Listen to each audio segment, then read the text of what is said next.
Over the last several months, I have been reading about a time period in history that I find fascinating, and it is the time frame of the last quarter century of the 1700s. Reading a lot of history right now. I enjoy history and been very fascinated with the period of time from 1775 to 1800. I don't think anybody here was alive during those days, but it is a very fascinating time in the world history because the world is rapidly changing. There is the revolution in France that changed what Europe was. Of course, the American Revolution, but also things were going on in Russia, Prussia during those times that were really changing things. And as Americans, we were trying something that nobody had ever tried before. And that was an idea called democracy. Could the people rule themselves? In fact, it was called the Great or Grand American Experiment, to see if it would work. And some 235 years plus, we are still trying to figure out, does this work? Will this work over the long term? Well, I got to thinking about that because what we are trying to do here at First Baptist Church is to have another type of experiment that I've already alluded to, and that is the experiment of a multi-generational congregation. And that is oftentimes a challenging thing, because the generations have different perceptions about life, they have different experience, and they have different preferences. And to put all of those kind of preferences together can be an incredible challenge. And we have experienced some of that challenge here in our congregation in the last 3 years since I have been here. By the way, 19 years ago on May the 1st, Jeff Wilcox joined our staff as minister of music 19 years ago yesterday. So I think he's already left the room to take his nap between the two services that you have to do at certain ages, but he'll be back for the invitation time in the second service. But he's been here for 19 years, and he has seen a lot of changes within the congregation in those time frames. And what I want to do this morning is to talk about, when I think of a changing of times, when I think of multi-generational, I'm always pulled back to this passage in Ezra chapter 3. Now, maybe you are familiar with this passage, maybe you are not, but to me it is one of the most interesting challenges and passages that we can look at. But in order to get you to Ezra chapter 3, I've kind of got to give you some background. And because I'm kind of on a history kick lately, I'm going to give you some of the history so that you know what's going on in this time frame. Let me take you back a few years to 970 to 931 BC. Now, all the numbers I'm going to give you today come with the letters BC, or today we call that before the Common Era, so that's oftentimes written BCE, but I'm going to continue to believe that it's before Christ, and so I'm going to go with the BC, but I'm not going to put any of those things on the screen until the last slide to talk about the dates. One thing you've got to remember, though, when we are talking about a BC or BCE time, does that time count up or does that time count down? It counts down, correct? Because we're going to go from 970 to 931. So I'm not going backwards this morning on mistake. That's the way that it's counted. Well, I want to take you back to a time frame when Solomon was the king over God's people, over the Hebrews, and he was king from 970 to 931. Now, the previous series that I was in, not the one about thriving instead of surviving, but the previous one, we followed the transition between King David and King Solomon. Do you remember that at all? Vague memories of me talking about that, and we talked about the building of Solomon's temple. This means yes, this means no. If you just sit there, it means I start all over again. So I'm really fascinated by history lately. No, which one, yes or no? Are you with me? Okay. So Solomon has become king, and he has built this incredible temple. And this incredible temple was really not his idea, but his father David's idea. And David kept a lot of resources so that when Solomon was able to build this temple, it was going to be a fabulous, beautiful, incredible building. Okay, so you remember that, right? Well, Solomon reigned from 970 to 931.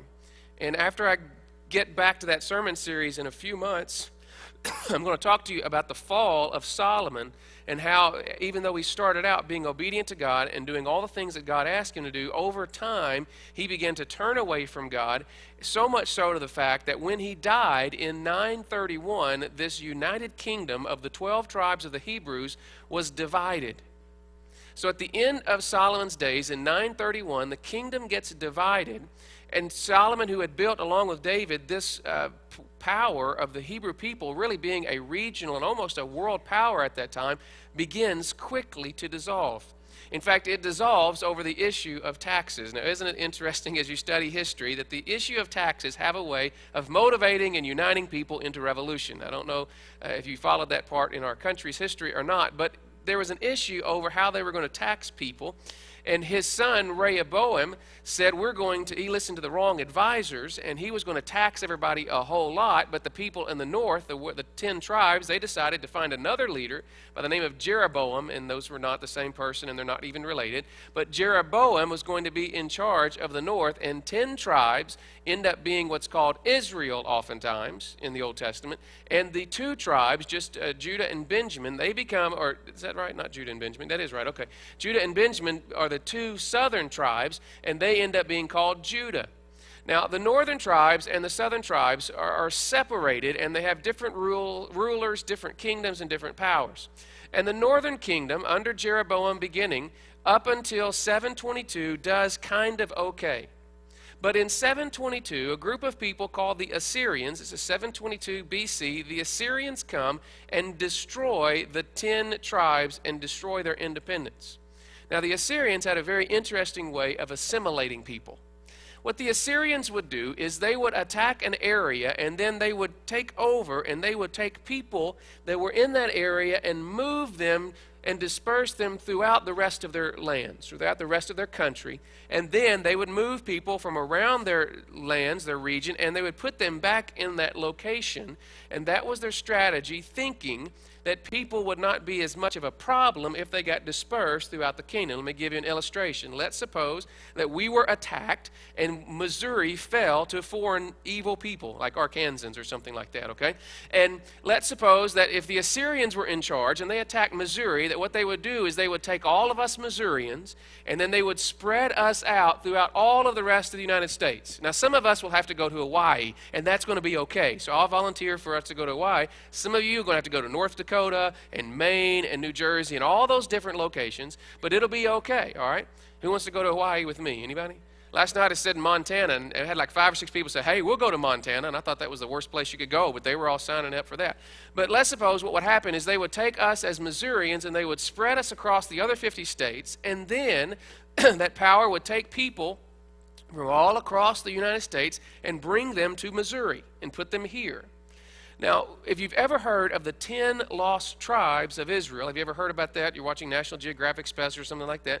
That's what happened to those 10 tribes, because they got picked up by the Assyrians, spread throughout, and then they found a new life, found a new way to live, and so they did all of that, and we really can't find them anymore. Okay, so that's what happened to the 10 tribes. In 722, they fall. In the south, though, they are able to hold on a little bit longer until 605 BC, when the southern kingdom is destroyed by a king called Nebuchadnezzar. Now, how many of you recognize the name King Nebuchadnezzar? Okay, we're familiar with that. The story is in the book of 1 Kings about the fall of Jerusalem. And in 605, the Babylonians are now the world power. They have kicked out the Assyrians, and they come in, and they take over the south, those 2 tribes that are left. Now, their first attack happens in 605, and then they have a couple of other deportations, so it's not really until 586 that Jerusalem itself actually falls. But here's what the Babylonians would do. The Babylonians were very similar to the Assyrians in the fact that they would come in, and they would take a people, and they would disperse them around their world at that time. The thing that was different about the Babylonians was that they did not import other people back into that captured land. So here's kind of what would happen. When the Babylonians would take over, they would take the best of the people from Missouri, and they would spread them throughout the kingdom. Typically, they would put them in particular locations to keep a better eye on them, but they would leave the lower class people, the people that were not in positions of power and of authority, and they would kind of leave them to kind of self-govern as long as they were not causing trouble in the rest of the kingdom. So people like you and I would probably be stuck here in Missouri where they took all the beautiful people and the important people and moved them throughout the country. Some of you would be stuck here with me, but the rest of you would probably be gone, some other location, and that you'd be there. And so what happens is in 605, the Babylonians begin to attack, they begin to take over, and then finally in 586, they destroy the temple, and they destroyed Jerusalem completely. Now, the temple that I'm talking about that they destroyed was the temple that Solomon built that we talked about a few sermon series ago. All right, so you're with me here with history? You're with me, understand all these things? It's kind of important because if you don't know these things, and I just drop you in Ezra chapter 3, you'll have no idea where we are and what's going on. So here's where we are at this point. What God has done because of the disobedience of those two tribes, he has said to them, I'm going to put you in a 70-year timeout. Okay?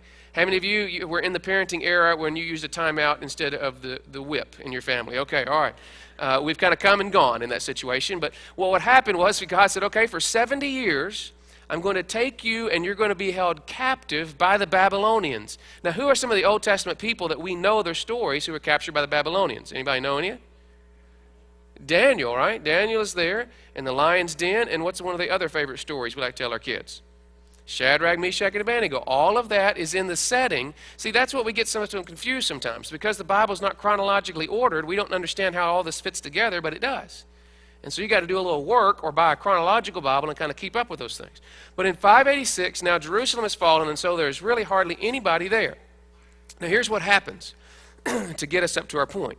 In 586, that is when Jerusalem is destroyed and the people are taken out by the Babylonians. But in 539, a group of people called the Persians come onto the world scene and they overthrow the Babylonians.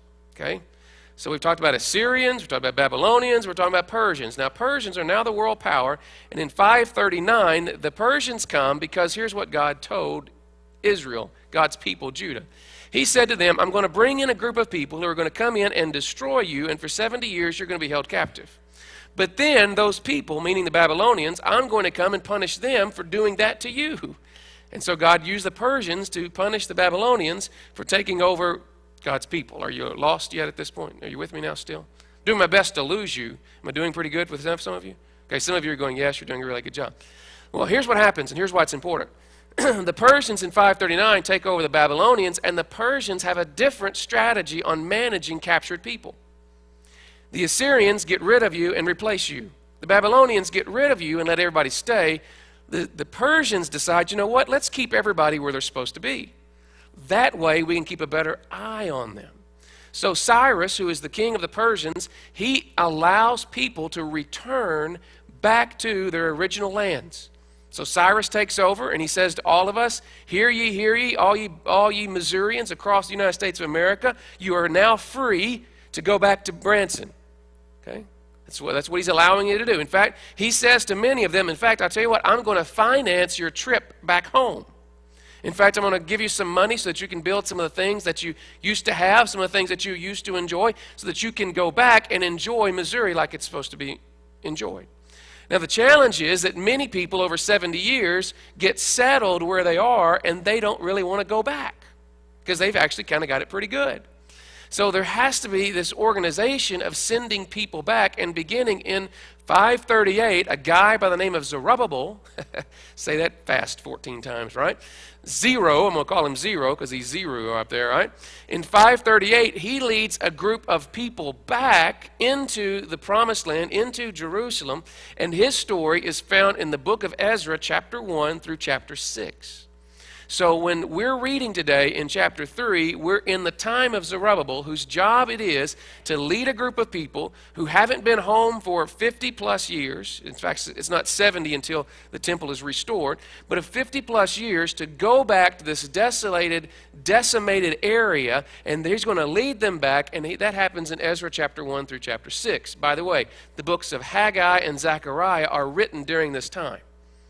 So that when you're reading about those things, you know that it's in the time of Zerubbabel. Well, a guy by the name of Ezra in chapter 7 through chapter 10 of the book of Ezra, in about 458, returns with another group of people back into that promised land. And then finally, in 445, a guy by the name of Nehemiah comes and he builds a wall. Now, we all know Nehemiah, don't we? Nehemiah is the passage that the preacher preaches on when we're trying to raise money for a building. You know that, right? Anytime there's a building project, you turn to the book of Nehemiah and you talk about the sacrifice and all those kind of things. That's just the way that we are, so that's what we talk about. But we don't necessarily know a lot about Ezra and Zerubbabel because we're focused on Nehemiah. Now, one last thing, and then I'll start the sermon today. Okay? Got a long background to go. I know most of you already know this, but there may be a few of you who don't know all the background. And so the last book of the Old Testament was written by Malachi in the time of 425. And from 425 until the coming of John the Baptist, God no longer speaks to his people. There's a 400-year window where God is silent. There are no prophets. There is no communication from God. There are no scriptures written. And really, the Persians are in charge for several hundred years, and then the Seleucids come and they take over. Then we've got Alexander the Great that comes and takes over, makes everything Greek. And by the time that John the Baptist comes, the Romans are in charge of all that. So I say all of those things to get to say this really quickly. In 536 BC then, during the time of Zerubbabel, he takes the first group of people back into the land, and they dedicate the temple, or they dedicate the foundation of the temple in 536 BC. And that's what you and I are going to look at this morning. Just to let you know, it took them 20 plus years to actually finish the temple. But they at least dedicated the foundation in 536, and just to tie in the rest of biblical history, Esther becomes queen of Persia in about 478 BC. So those are all kind of the time frames. Now the reason I tell you all that is to get to this passage, okay? Because in Ezra chapter 3, verse 10, we come upon this scene of the building or the laying of the foundation of this, what's going to be called the second temple. The first temple was Solomon's temple. It's been destroyed, been ransacked because people disobeyed God. Babylonians come in, rip everything apart, rip everybody out there. God says, 70-year time out, and then I'm going to put you back in after I destroy the Babylonians. That's exactly what God does. God raised up the Persians with Cyrus say, hey, go back to your homeland. We'll send you some money, make it good. So Ezra chapter 3, verse 10. When the builders laid the foundation of the temple of the Lord, the priests in their vestments and with their trumpets, and the Levites, the sons of Asaph, with cymbals, they took their places to praise the Lord as prescribed by David, king of Israel. I want you to notice something here. They are going back to the way that David intended worship to be, because they see this as not something brand new, but they see this as a continuation of something that got interrupted. I think that's important for me to note for you guys. Because when they pull out the things, nobody's been doing this temple worship for years and years and years. In fact, for the Jew, the temple was everything. It's where the sacrifices are made. That's where the altar of things are burned. And for some 50 to 70 years, nothing has been going on. So you got people going, okay, what are we supposed to do now? And they pull the book out and they go, oh, okay, you guys go stand over there. Here you're supposed to dress like this and wear that, and you sing and then we'll sing. So these guys are all trying to figure this out because nobody's done this for years and years and years. So everybody gathers around, the people that are there. And by the way, if you don't think it's important for the Jewish people to know who was there, they wrote down the names of everybody who went. If you read in the book of Ezra, did you glance at that at the beginning? There's a listing of names of all these people. It was a really important thing to go back, and so everybody's name is recorded on this. And so here's what's happening. In verse 11, with praise and thanksgiving, they sang to the Lord, and they sang this song, He is good, His love to Israel endures forever. Why do you think that's an important song for them? Yeah, they've been in time out for 70 years. For a lot of us, 70 years is a long time, isn't it? For them, they're saying, oh, we've just had this little time out. God is still faithful to us. And then notice what happens. And all the people gave a great shout of praise to the Lord because the foundation of the house of the Lord was laid. And notice this, verse 12. But many of the older priests and Levites and family heads who had seen the former temple wept aloud when they saw the foundation of this temple being laid. Now, I know I got the rest of the verse on the screen, but I want you to stop there. Everybody who had seen some 50 years before or had heard about how the temple used to be come to this moment where they're dedicating the foundation of this new temple, this second temple, and they look at it and they say, you know what, this is never going to be as good as it used to be. They're saying, you know what, this temple cannot possibly be. Who built the previous temple? Solomon. What kind of resources did he have? He had all the resources that Solomon had, and he also had all the resources of who? David had had. So he had all of these resources, and he made a spectacle out of the first temple. It was incredible. It was beautiful. It was something like you had never seen before. And now everybody gathers, and they do their best to come across the world, to come to this point, to build this little thing, and they look at the foundation, and the older people are weeping because they're saying, this is not going to be like it was. It's never going to be as good as it used to be. Now, there's some real reasons for that. Number one, the Ark of the Covenant was lost at that point. Either the Babylonians had taken that, or the king at that time had hidden it, and they didn't know that it's in a warehouse in Washington, D.C. after Indiana Jones had found it, okay? So they didn't know that at this point, okay? They didn't realize that we already had that and it was safe. And so what they were weeping because the Ark of the Covenant represented the very throne of God. And they're looking at this, they're going, you know what? It can never be like it was. God's presence is not going to be here like it used to be here. And they're looking at this and they are weeping. They're also weeping because it's their own sin and the sin of their people that brought the destruction of the temple in the first place. And they're weeping. They're going, oh, man, this is nothing like it's going to be. This is just horrible. We shouldn't be here. All those kind of things. But I want you to notice something else that's happening. The end of verse 12 says, while many others shouted for joy. In fact, the noise from both groups was so loud that no one could distinguish the sound of shouts of joy for the sound of weeping because the people made so much noise and the sound was heard far away. What are they all looking at? Well, they've got the temple foundation poured. And the older are looking at this is good, it's horrible, it's never going to be like it was. And all the people who had never seen the temple and they didn't know any better, they're looking at this going, dude, we're back in the promised land. Check us out, this is Jerusalem. We've been stuck in North Dakota, if you will, for years and years and years. And we're back. Here's Branson. Oh, isn't this awesome? This is going to be so cool. And they're shouting to God, oh, God, thank you for your eternal presence for us. Thank you for all the things that you're doing. And they're shouting on this side because they're so excited about being here. And there's this other group over here crying because it's never going to be like it was. And in fact, it is so loud that nobody can distinguish who's shouting for joy and who's weeping. But the truth is, there is so much noise that everybody notices, hey, something's going on over there. And the sound was heard far away. I have not been to our United States Capitol building. Anybody been to the Capitol building, United States, D.C.? I am told it's a relatively impressive building. 175,000 square feet on the inside. 4 acres of rooms. In fact, somebody last night, as I was talking about this, got on Wikipedia and started sharing with me 856 doors, 9,000 windows, all those kind of things in the message so I could share those things with you. Well, imagine that if that is our symbol of our country, imagine that that gets wiped out and destroyed. And that we have been taken over by another power, and for years and years and years, this former capital is destroyed. In fact, the British tried to do this in 1814, if you'll recall your American history, until a tornado happened to come on the night that the British soldiers were burning down Washington, D.C. You know this, right? You do know this, right, about American history? And this is the night Dolly Madison is trying to get the painting of George Washington out of there, and the British have overrun Washington, D.C., the federal city, because all our troops have scattered because they can't defend that, and so they're burning the White House, they're burning the Capitol, they're burning everything. But in the middle of the night, this storm comes up. A storm comes up. You can even check Wikipedia. It even says this. So, you know, if that source tells you it is.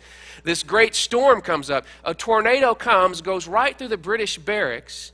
The British historians say that the storm killed more people than the American soldiers did in this battle.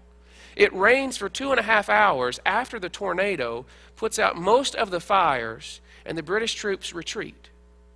You need to know your American history. There's some providential things that seem to have happened to get us where we are, because God blesses experiments that are faithful to Him. But just suppose, imagine that this building, this Capitol building that you and I had been to, gets destroyed by a foreign power, and then some 50 or 40 or 30 years later, at some point, we come back and we discover that they have built this building instead of the Capitol. Now, if you had seen the former Capitol, you would look at this and go, what? You would weep, wouldn't you? How far have we come that now this is our Capitol building? But for those who'd been held in captive and in bondage In order to come back and build even that on the same foundation of where the U.S. Capitol was, it would be a great and joyous day for those people to come back because they're back home now. And that God has protected and delivered them. That's exactly the emotion, except 10 times more than that we find in Ezra chapter 3, as those who had seen the previous temple go, oh, this is horrible, it's never going to be as good as it was. And the same emotion of those going, yeah, it may not be, but guess what? We're back. And God is still back on his throne. And everything goes back here, and look how good it is. Now, why do I say all of that today? Well, I say all that today to tell you that we as a country may never be what we were. And we may not be living according to the foundational principles that Corey was talking about this morning. And I know for many people that is a real downer. And if we could just go back as a country the way that it used to be, everything would be fine. And we look at the state of our nation now and we weep. But there are some of us who look at the state of our nation and say, this is a great opportunity. And yes, it's going to be different than what it used to be, but the nation that is coming around us apparently is not going to allow for simple, mindless Christianity. In the future, Christians are either going to be real or they're not going to be real. See, in our culture in the last 50, 70 years, it's been popular to be a Christian. It's cool to be a Christian. In the days ahead, it's not going to be easy to be a Christian in what it really means to be a Christian. And so, yes, our country is changing, and it's never going to be like it was, but that doesn't mean that God is still not at work, that he is still at work in these days, and that we need to be cognizant of that and get in on what he's doing. I've also got some other bad news for you. Not only is that true of our country, it's also true of the institution of the church. Many of us grew up with the red brick building and the white columns. That's the kind of church that I grew up in. We were Third Baptist Church, but that was the same kind of design, okay? Which is kind of okay because that design really makes a pretty nice funeral home. Because if we continue to do things as a church the way we've done them the last 50 or 60 years, we will not exist in the future. And as one who has committed himself to the church and the future, I really need to do something to reach people that will pay me in 30 or 40 or 50 years because many of you will not be around to pay me anymore. Can I just be real gut level honest with you right now, that kind of stuff? Because the generation that's coming just does not support the institution. They just don't give to everything. They give to things that are important for them. So if I'm going to continue to have an occupation, I'm going to have to reach younger people. And the way that church used to be is not going to be the way that it's going to be in the future. And I'm sorry, and we can weep over that. We can weep over that we don't have the envelopes that have, read your Bible and brought your Bible and went to this. And all. We don't have those things anymore. And we can look at that and say, oh, how horrible it is. It's never going to be like it was. Or we can look at that as an opportunity and say, yes, it may not be like it used to be, but there is still opportunity for God to work. And there are still some things that will be able to reach people, though they may look different. And then I got another level of bad news for you as well. Aren't you glad for bad news this morning? Bad news is our country's not ever going to be like it was, but that doesn't mean we give up and just cry about it. The emotion is fine, but we've got to do something about it. We can't just look at the church and say, well, it's not like it used to be when we had the dinner on the grounds and we had everybody with the hymnals and all. I mean, sorry, it's just not going to be like that anymore. But the truth is, it's not going to be like that at FBC Branson either. Because we have to continue to move forward because we've got a big challenge for us being multi-generational. And that is trying to reach lots of different people. We have to reach new people who do not grow up with the gospel. We have to reach the 20-year-olds that were standing up here just a moment ago. And reaching the 20-year-old, to reach a 20-year-old looks a little different than to reach a 70-year-old, don't you think? Do you think that this young man who was standing up here, do you think that he listens to the same radio station that you listen to? No. In fact, he probably doesn't even listen to a radio station anymore because he carries all of his tunes in a little package even smaller than this of all the songs that he wants to listen to, and he organizes it himself and has his own radio station. And what I've been trying to do in these last 3 years is I'm trying to combine and balance reaching new by maintaining what we've gotten because God's blessing this multi-generational experiment. And so what I've been trying to do is to follow Neil's leadership principles as a church. And if I could get back and sit on my stool back over there and just kind of talk to you, I would. But here's Neil's foundational leadership principles. I only try to change the ones wanting change. Some foundational principles of how I lead, just so that you know this. Meaning that if you want something different, I'm going to make you make the sacrifice to get that. Does that make sense to you? Because oftentimes in church, we take everybody who is happy at a certain time and we change everything, making sure they're not happy anymore. Which doesn't make any sense, because if they're happy and they're here and they know it, clap their hands, right? No. But that's one of my foundational principles. If you want change, we're going to make you be the one who has to change. Number two, we're going to try to affect the fewest people as possible when I make changes. Because small groups of people angry at you are better than large groups of people that are angry at you. Okay, leadership principle number two. And number three, I don't want to do change as cheaply as possible. I just squeak when I walk, I know, but I don't like spending money on things.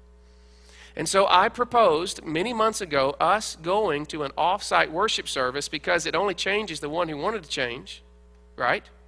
It doesn't affect a large number of people, only those that want to go, and it seemed to be cheaper than having to build more parking on our campus. But as we've been looking for locations, I've noticed a couple of things. Number one, whatever we do off-site, we're not going to be able to do children ministry with excellence. Because most of the places that we're looking at don't have children's ministry already built in their buildings. Can you believe that? Our theaters that we've been looking at, they don't have children's spaces already designed for us.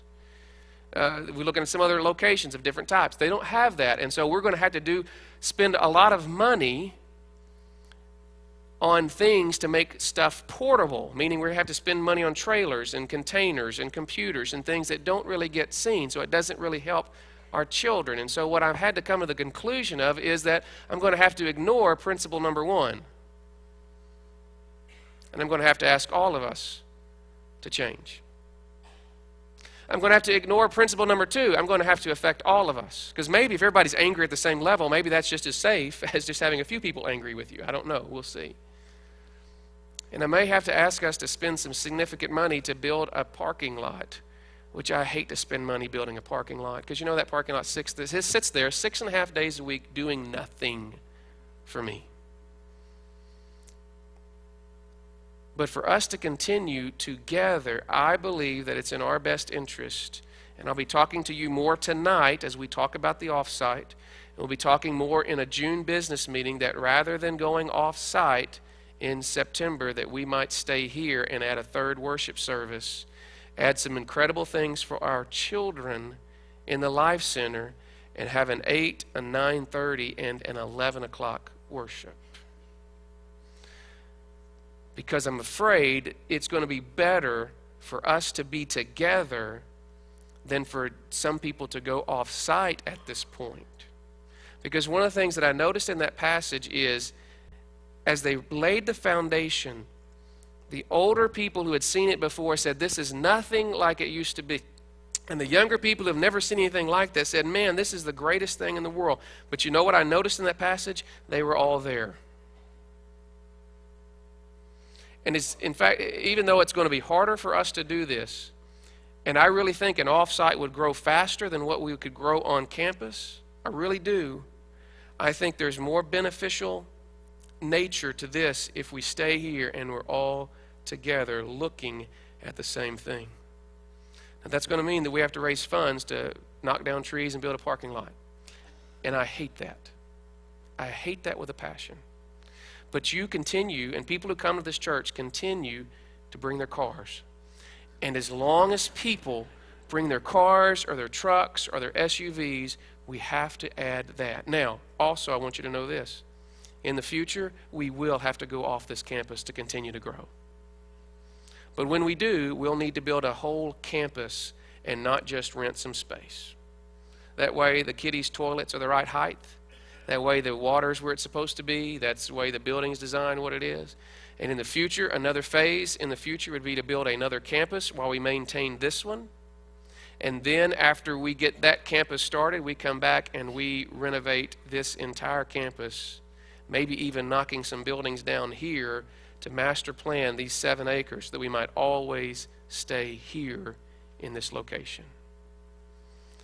Why do we do that? Because we're better together than separate.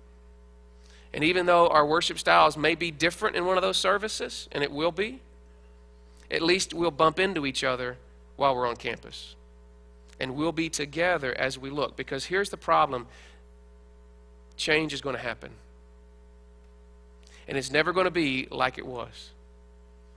And while you may weep about that, or while you may shout for joy about that, we are in this together.